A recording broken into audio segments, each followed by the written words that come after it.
Welcome to Public Safety Talk Radio, the podcast for all of our heroes in public safety, including law enforcement professionals, firefighters, EMTs, corrections officers, healthcare workers, and more. The show is proud to be a part of the growing National Police Podcast Network. This episode is sponsored by Police Mortgage. Police Mortgage is a full-service mortgage company dedicated to serving police officers and first responders. Founded in 2008, Police Mortgage offers a variety of mortgage products tailored to meet the needs of those who serve and protect. Police Mortgage, for first responders who are second to none. I am Ken Bader, your host for Public Safety Talk Radio, and we're continuing with our highlighting of some of the great speakers that come to you from first responder conferences, and I have another awesome one today. His name is Jeff Moorfield. He's a 26-year Oklahoma police veteran who entered into the next phase of life on February 1st of 2024. While in uniform, he excelled as a 12-year SWAT officer. I'm sure he's got a lot of stories on that. Field training officer, hostage negotiator, crisis intervention team, lead gang intelligence officer, and avid volunteer in Special Olympics, Tunnel to Towers, and Folds of Honor. Jeff is also a U.S. Army officer veteran who deployed in combat operations twice during the global war on terror. Thank you for your service. He leads others with vigilance, intelligence, and purpose to provide a pathway, understanding, and clarity for many going into their next phase of life. He now speaks on the process of employment transition, which is very important for first responders, specifically in the area of preparation, implementation, and stability. Jeff, welcome to the show, man. Thanks, Ken. I appreciate that. That was a solid introduction, my friend. Well, you run and you talk about next phase leadership, and I know you're going to be talking about that during the conference. So what exactly is next phase leadership? Let's lead with that. Well, for a long time, I actually, was thinking about that, and I said, when I was transitioning out of, going from the police world into the private sector, I was looking for some help. I was looking for, any type of mentors, coaches, that kind of thing that would kind of tell me what it would be like on the other side. And as I went into the other side and learned for the last 2 years, like you said, I retired February 1st of 2024. I've really ingested a lot of information that I wish I had prior to leaving my service. And in doing so, because of the learning aspect and because of talking with many people from across the United States, having a course or curriculum or even any type of entity to help us understand going into your next phase of life is really essential for us in various different reasons. And so next phase of life leadership is literally leading yourself, but not only just yourself, but your direct reports, your subordinates, whatever you want to call them, to in that next phase of life. And honestly, what it's actually morphed into, Ken, is not just our service, but some of them have come up to me and say, hey, I'm looking at getting married. Like, that's another phase of life, right? I'm looking at having a kid, and those types of things. And it's leading into that next phase of life. Cause you have to understand that the one that you just had is about to quote unquote die, and it's about to go to something else. And a lot of times we have issues and we wrestle with that. And so having some leadership and some understanding and the ability to really able to tell ourselves that we're not bad individuals or we're not idiots or whatever it is, that like, why am I dealing with this? Everything's changing. What's going on? And I don't understand it. If we have a mechanism, if we have some sort of understanding curriculum that tells us, hey, this is what it looks like. And if you prep yourself correctly and wisely, then you'll be able to lead into that next phase of life in a much more stable, successful environment. Yeah, I really appreciate that you said that there's plenty of next phases. My words, kind of paraphrasing what you said. And, I always think of some of the conversations I had with a number of experts like yourself that talk about, somewhere between 5 and 7, definitely under 10 years after your retirement, you can expect to die. And I always think we were talking about, my friends in the Chicago police force, and I think, okay, you're in the gang unit, you do all this work, you see all this stuff, and then you finally retire after that hard job, and then, you're gonna die. Yeah. That's screwed Yeah. up, man.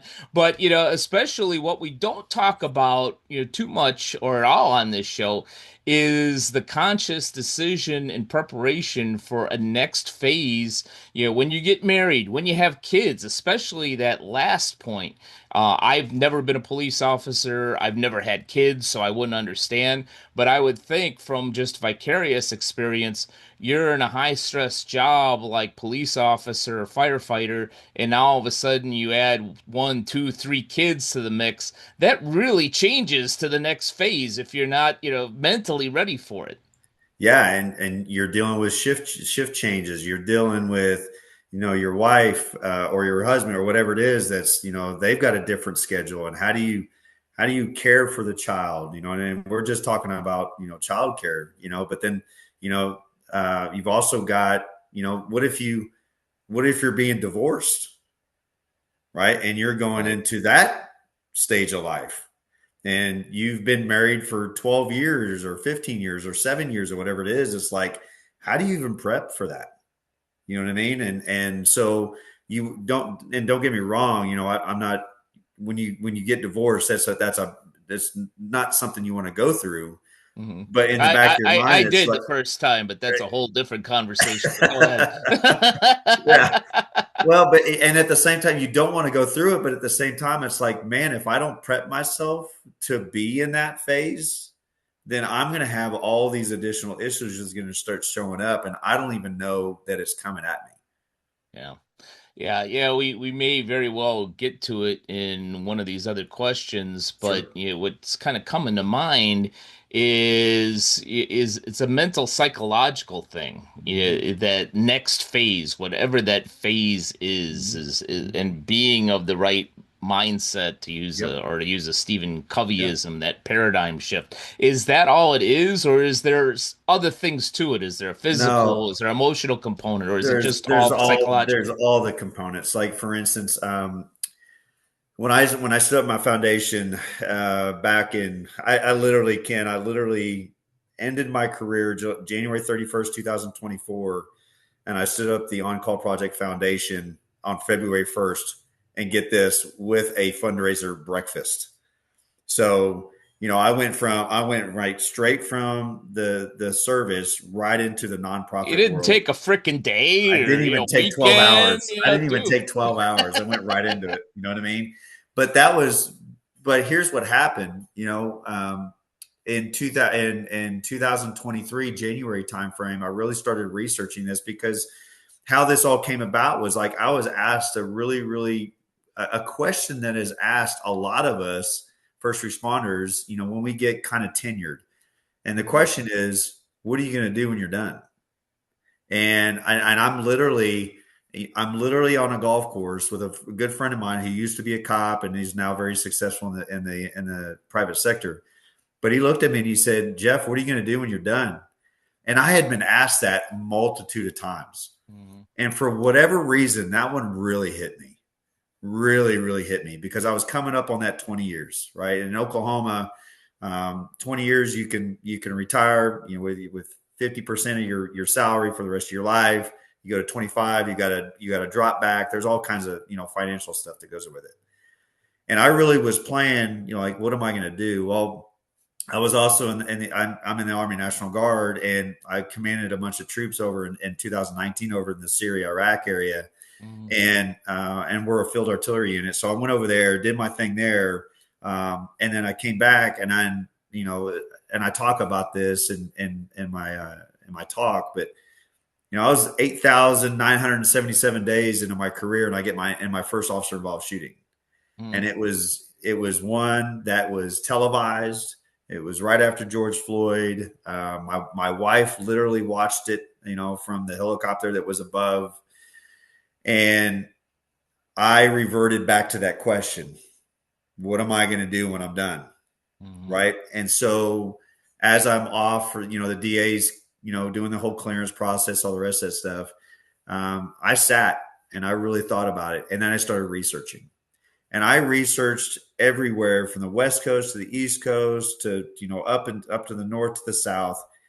Where is an agency or a state or a department that gives resources to first responders when they're looking to leave their service? And guess what I found? Nothing. Zero. And that's the big agencies, that's the small agencies, that's the counties, all the rest of that stuff. And I'm like, so you're telling me, especially as a military guy, as a military officer, when I leave, there's a thing called SFL TAP, it's Soldier for Life Transition Assistance Program. They literally teach you how to go into the private sector, right? They give you a lot of different resources. A lot of people complain about it, but at least it's something. And now a word from our sponsor, Police Mortgage. As a first responder, control isn't optional. It's how you do your job. But when it comes to buying or refinancing a home, most lenders don't get your world. Police Mortgage does. They specialize in working with first responders, walking you through the process, breaking down your options, and helping you lock in competitive rates without the runaround. Take control of your financial future with people who have your back. Visit policemortgage.com or call 312-499-8878. Police Mortgage, for first responders who are second to none. And learn more about Police Mortgage from their podcast, The Mortgage Beat, another podcast in the National Police Podcast Network. And I said, why don't we have something like this? So I put together this foundation, which now it's very robust, and we do help a lot of EMS, fire, police, and dispatch, corrections go into the private sector successfully through a methodical, intentional process. Just like we onboarded into our agency, we should offboard the same way, right? And so in that same time frame, I kind of took back and stepped back, and I was like, we're all going through a next phase.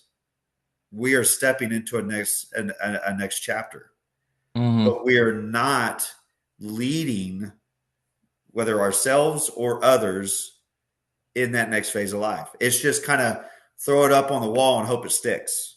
Right. And we're not built like that. We have to have, we come from a very linear program where a lot of command and control and all the rest of this stuff, right? When you start going outside those lines, we go, what the hell just happened? Right. And so you're literally taking that system away from that person. And now they've got to go figure it out on their own, where they've had, their supervisors or whatever have you, right, to help them. Now you're put them in literally in what I call another battlefield that's different, but it's literally the most exciting process, but the most daunting process. So I looked at it and I said, how can we construct something that talks about going to our next phase and leading into it? And so that's when I came up with, the SEER program. It's just, we all love our steaks and all the rest of that stuff, right?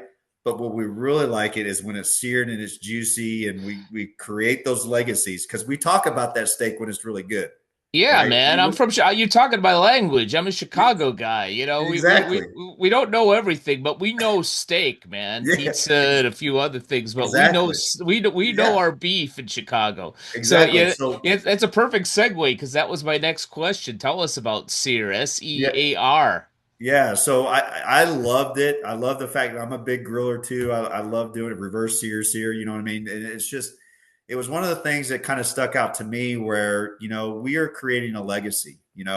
Our leadership vision is through creating legacies. And I think a lot of times, we don't look at ourselves as legacies.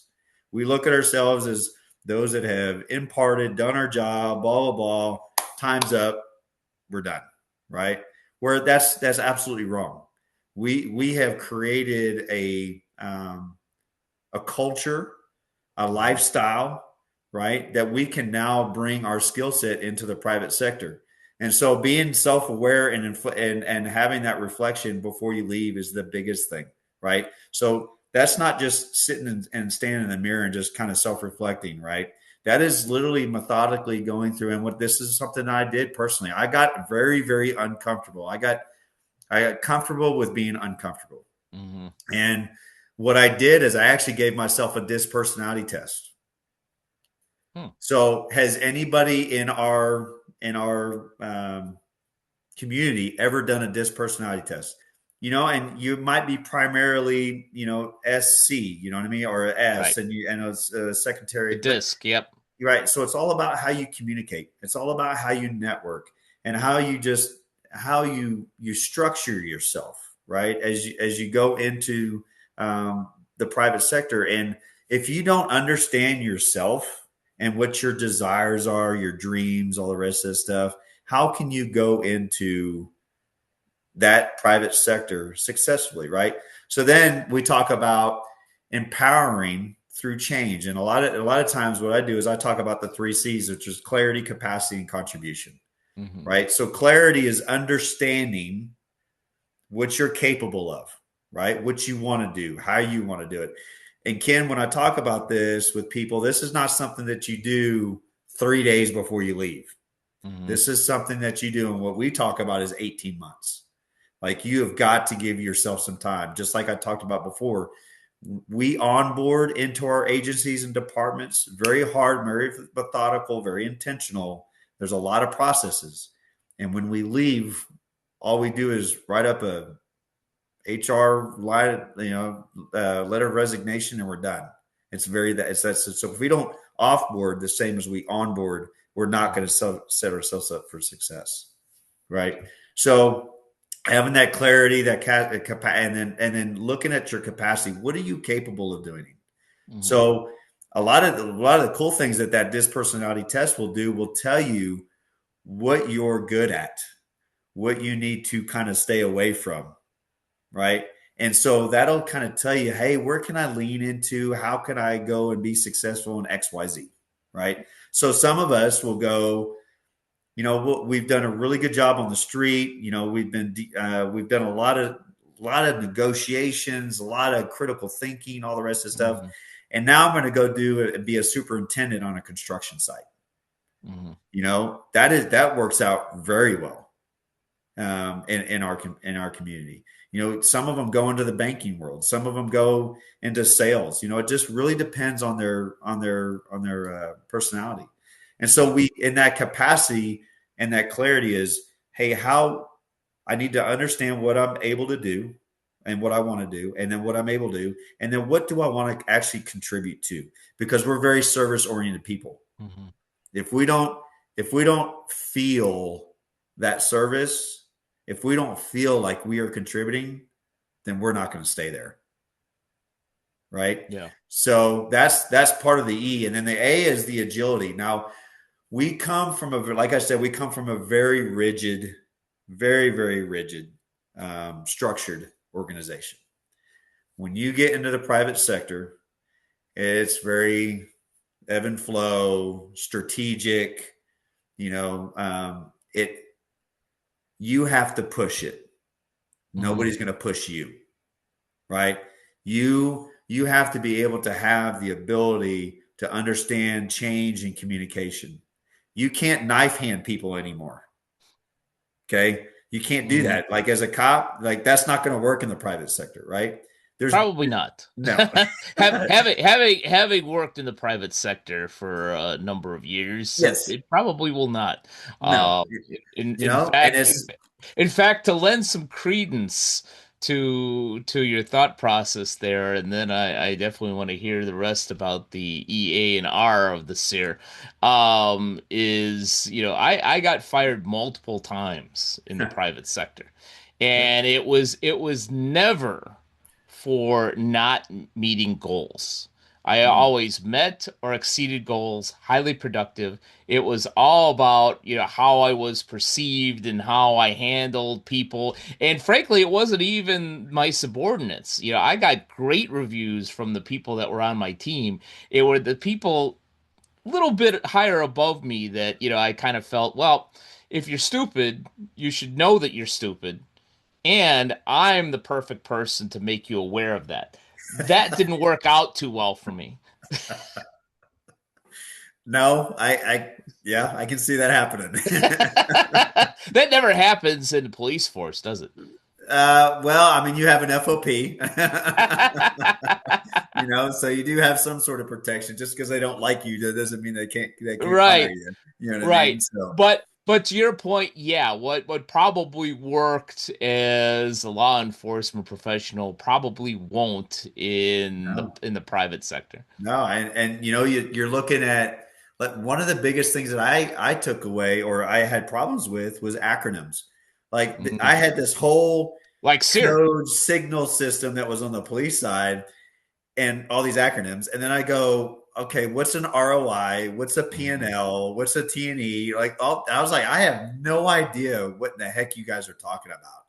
And then it's the learning process to really understand that. And if you don't prep yourself for that, or even know that it's there, that's the sad thing about it, Ken, is that a lot of us don't even know that it's there, that what we're walking into, right? So the lack of leadership, whether it's through the agency or outside, entities or whatever it is, to advise, coach, mentor us going into that, is what's causing a lot of our problems when we get out of our service, right?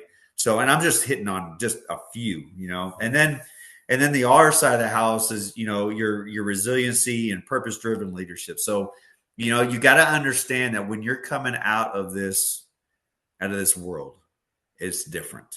Mm-hmm. I had to go through. I'll tell you a quick story, Ken. I had to go through Please. Kind of a divorce process with my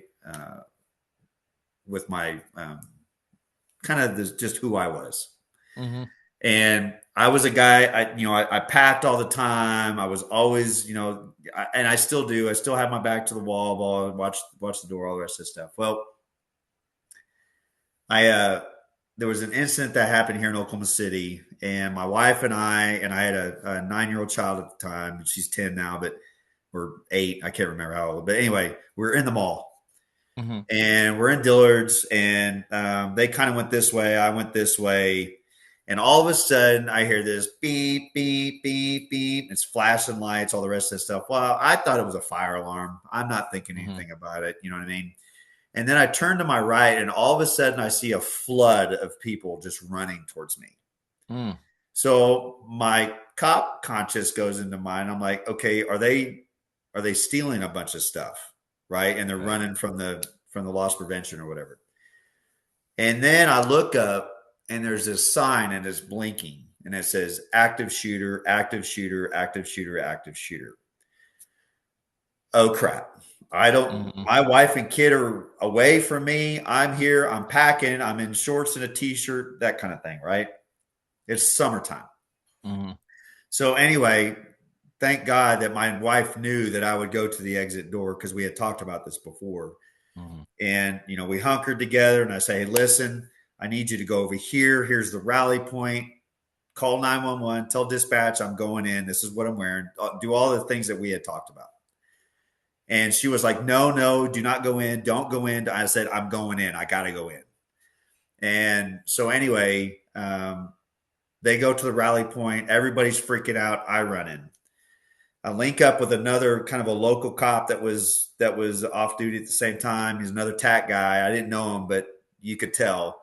And we both shared credentials, and we're like, all right, let's go. And so we go in. And right then they're about to close the shield door that goes out into the mall from the store. And we showed our stuff, went through. Anyway, we get out, and we're pieing out, and we're doing our thing. And we walk up to this salon, and the salon is just freaking out, the hair salon. And they're like, no, everything's fine. Everything's fine. We were just popping balloons. And I'm like, oh my God. Mm-hmm. So Oklahoma City PD is showing up. I mean, just the whole thing, right? Well, that doesn't take away everything that happened just right before that. Sure. So I go back out, and I talk to my wife, and I tell everybody outside, hey, listen, everybody's just screaming bloody murder, bawling, blah, blah, blah, all the rest of the stuff. I said, everything's fine. Everything's fine. I grab my wife and daughter, and they are a basket case. Mm. So long story short, I retire, And I said, I've got to do a divorce process. And she was like, what are you talking about? I said, I can't carry. And she goes, do you not remember? I said, yeah, but I got to go through it. Hmm. It's hard. Mm-hmm. But I had to go through it, and I went through it for a year and a half. And I finally picked up my pistol about a year and a half later and pulled the trigger, put about 10 rounds down, and now I'm good. Hmm. But I had to go through that divorce process because that's who I was, right? That was my identity, all the rest of that stuff. But at the same time, I knew that my identity wasn't a cop. It was, who I show up to be every day. That's my identity. My identity is serving the guys and gals that are going through transitioning out of this public service into the private sector, that are having massive amounts of difficulties because they can't figure it out, and they're succumbing to cardiac disease, cancers, and suicides. Yeah. My So do you identity still is carry? I do now. Okay. Yep, I do now. I was gonna But say I had to go through that process. I don't know any retired police officer that doesn't carry. Yep. But for me, I had to go through it, man. I had to, Yeah. because like I was one of those guys that was balls to the wall, man. Like I just get out of my way. I'm tracking these people down. I mean, like I said, I was on the gang unit, tag team. I just all this stuff. So I did it all. You know what I mean? And the agency a lot of times would look at me to help get a lot of things solved. And because I was a big networker, I had a bunch of different, like we'd have gang members from California that would show up here, and I'd have a contact in LA, and I'd call him, and he'd be like, yeah, I'll certify him. You know what I mean? And so for our court process. And so I was just one of those guys. Mm-hmm. But that incident alone, and then me retiring, was like, I have to do that. And it was just for me. Now that's just me. I'm not saying everybody has to do that. Sure. But that was my way of kind of coming into my world. Right. And at the same time, I'm looking around and I'm like, we have got to do better in leading our people into the private sector when they're done with their service. So, the foundation was definitely something that I still enjoy and I still do. But now I talk about how do you better prepare yourself to go into that next phase of life in a leadership role.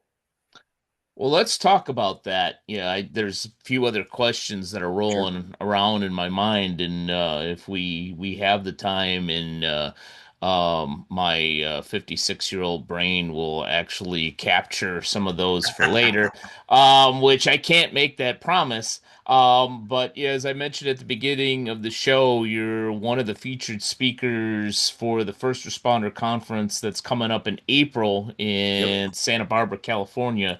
And the title is Leading with Purpose into the Next Chapter.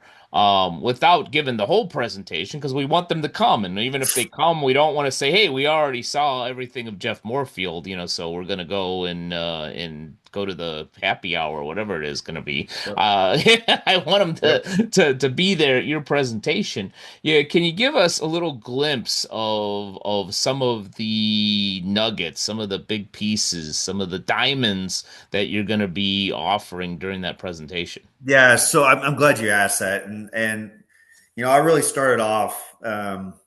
It started off with a very heavy kind of emotional, like, man, this is something that's for real. Mm-hmm. Like, and I think a lot of people already know it, that is for real. And, as we go along and we talk, you're going to see a lot of head shaking. And as we go through, this is not only just an awareness knowledge piece, this is an application process.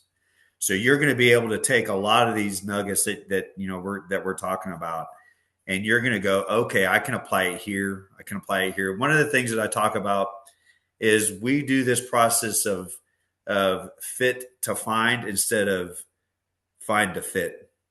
And what I mean by that is that we like to leave and just kind of go place ourselves somewhere and figure it out when we get there, instead of stepping back, find out where you want to go and what you want to do, and then methodically fit yourself into it.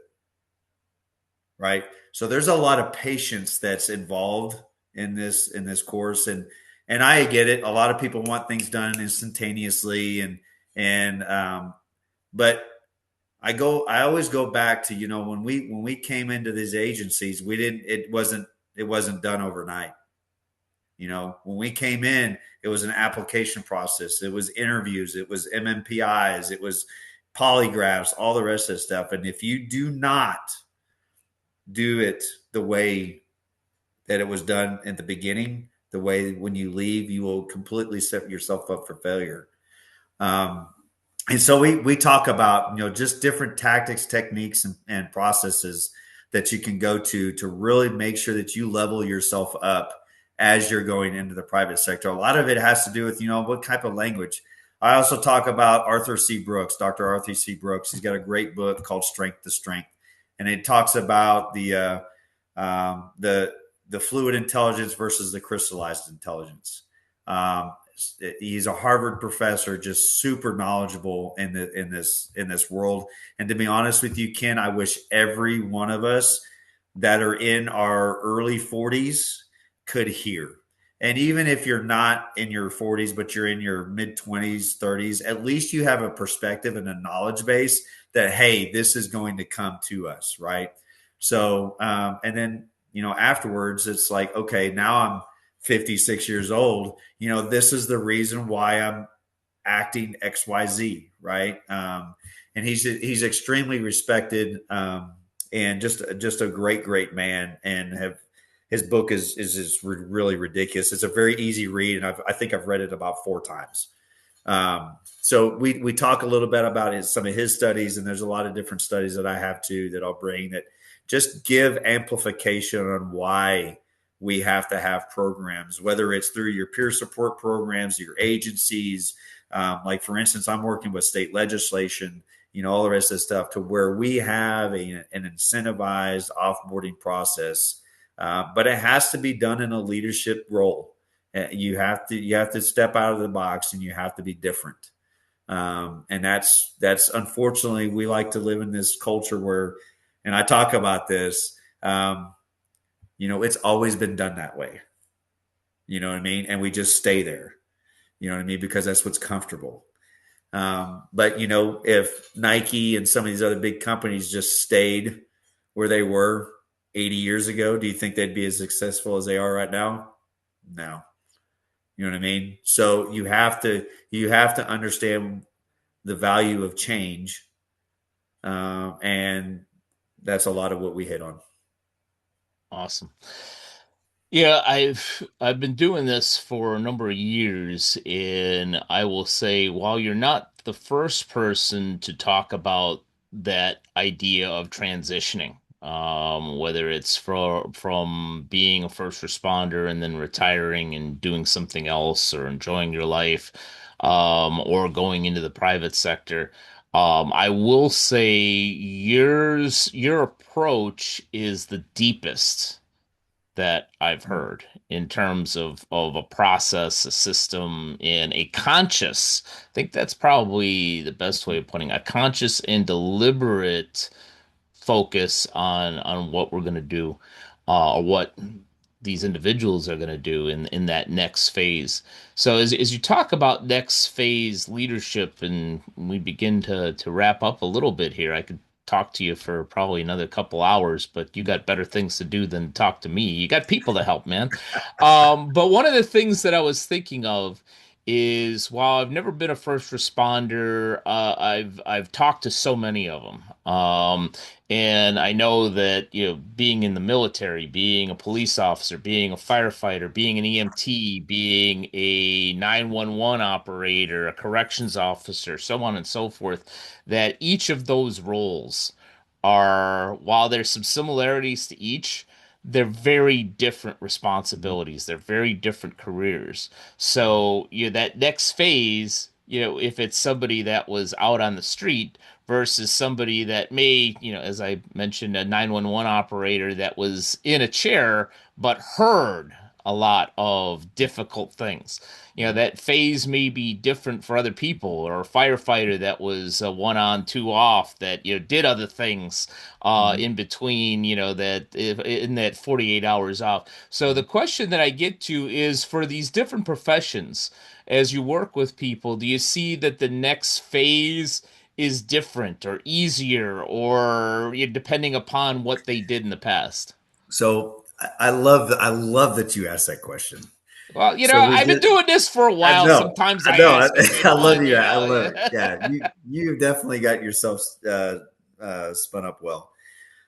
What we did, and this is, I'll be honest with you, Ken, this has been such a learning process for me too. I have to be very transparent in that, just sitting in this and trying to lead others through it. I've also learned from it also. But what we started doing is we began a show called Lights to Legacy on YouTube, and it's kind of a Mike Rowe type show. It's on YouTube on our OCP's YouTube channel. But I go to first responder owned businesses. You always hear about veteran businesses, and I'm not, I love my veterans because I am one too. Right. But have you ever heard of a first responder owned business? Sure. And have you heard of, people highlighting them? And so what we've done is we go into their business. Some of them have been like graphic design. Some of them have been like pest control. Some have been like restorations, home restorations, commercial restorations. Sure. And what we talk about is those lives that they lived, whether in the fire department, EMS, police, all the rest of that stuff. And how did they go through the process of understanding, knowing, taking that step, that leap of faith, and going into the business world, right? How did they do that? And it's really great to have them explain it, right? And so we put it on a show, and I'm telling you, man, it is taken off. Like, there are people like, when's your next one? When's your next one? Because we really like these, and we're various different sectors, but we really want to highlight, like, hey, this is what they did. This is what they had to go through. This is the methodical side of the house. This is, they love this thing, something that was from a childhood, right? Or something that they got attached to while at work. Right. Yeah. And so another guy, he talks about his silversmithing. He goes, I grew up around it. I liked it. I didn't really know anything about it. So I kind of started diving into it. Now he's making coins and just all these other things. Right. And he's an 18-year Oklahoma City firefighter. In 2 years, he's already set himself up to where he's going to go right into that business. Mm-hmm. Right. And it's just because of the love that they have for whatever it is. So just because you're a dispatcher, just because you're a cop or whatever it is, it's like, I always go to them. I was like, well, what do you want to do? Mm-hmm. Don't worry about the finances. Don't worry about keeping your family. Don't get me wrong. It is important. Don't worry about that. What do you, in the bottom of your heart, want to do? And they'll start looking at it. And I've had this happen to me several times, Ken. I've had them that go, I've never had anybody ask me that. Mm-hmm. Because I've always served others. Nobody's ever served me. And so when we go and we teach and we're instructing, I talk about, this is about you. We do a lot of service to others, but we suck at servicing ourselves. Yep. Heard that right? Many times before. Yep. Yes. And so it's just like, we have got to change that culture, and the culture has to change with one person, a group of people, a platoon of people. Just get larger and larger, right? And it starts with these small little stories, these small little wins, right? And so we highlight those in our Lights to Legacy show. It's really, really, it's touching, it's good, it's fun. They've actually got me in there doing some work, you know what I mean? So And I was never an interviewer. I could interview suspects, but not for a TV show. You know what I mean? So it's been a fun learning process. So to answer your question, everybody's different. Yeah. And if you have a culture of care that we have, you're going to find what they want to do. Yeah, that's awesome. It's in many of my business presentations I've used this with this analogy, and I heard it from somebody else. If I remembered who it was, I would give them credit for it. But that airplane analogy, in that, when you hear all the things that, you have to do or could go wrong, if, you wind up going, nose first into the ocean or whatever the heck it is. And they always do that whole cabin pressure thing, that if the mask comes down, don't be an idiot and put the mask on for somebody else. Put your own damn mask on first. And obviously, no stewardess has ever said it that way, but you know what I'm saying. But I use that, especially from a leadership standpoint, that if you don't have your stuff together, how are you really going to help somebody else if you're broken, or even you're just kind of a little bit messed up. If you haven't taken care of yourself, how are you going to take care of somebody else? And that's kind of what I hear you saying is, you need to find a way to find that service for yourself so you can serve others. Yeah, and it's difficult. Don't get me wrong. It's and going through that process, I've always said that nothing's easy. And one of my most favorite quotes, and it's from Denzel Washington, so I can't take this, but he says, "Ease is the greatest threat to progress than hardship." And if we are constantly trying to find the easy button, we're never going to succeed.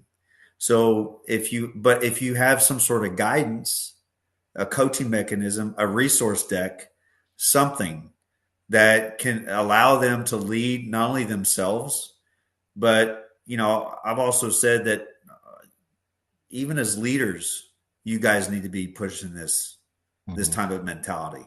Like you have to do this, and this is because of the high mortality rate that we have when we leave our service.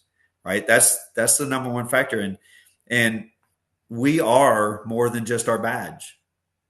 And a lot of us have issues with that. We don't know how to deal with that. We don't know where to go. And there's the multitudes of people that I've talked to. They've literally told me, Jeff, you're going into an environment that nobody's dove into because it's nobody's done anything about it. And so you're pushing a lever that could really affect good things, and it could actually have some negative stuff come too. Yep. But I'm a faith-based man, and I love my God, and I know that this was the purpose that He gave me to, because I could have stayed for another 10 years. But I was 48 years old, and He told me, nope, I need you to go over here. And in that obedience, these last 2 years has really been a learning experience, but at the same time have been able to really sit down with high level to low level, it doesn't matter, and have serious conversations about keeping our people healthy, elongating their lives, and giving stability to their family when they leave. And you have to do it through a next phase leadership. You have to. And whether it's through a nonprofit organization like ours here in Oklahoma City, or somebody else stands up something that's similar to somewhere else, you know what I mean, that takes some of this next phase leadership mindset to it. I'm all about it, because we have to take care of our people. Before I let you go, it's such a great wealth of knowledge and such a great resource. If somebody out there needs a resource like a Jeff Moorfield, wants to have you speak, wants to work with you in one capacity or another, how best can they find a Jeff Moorfield out there?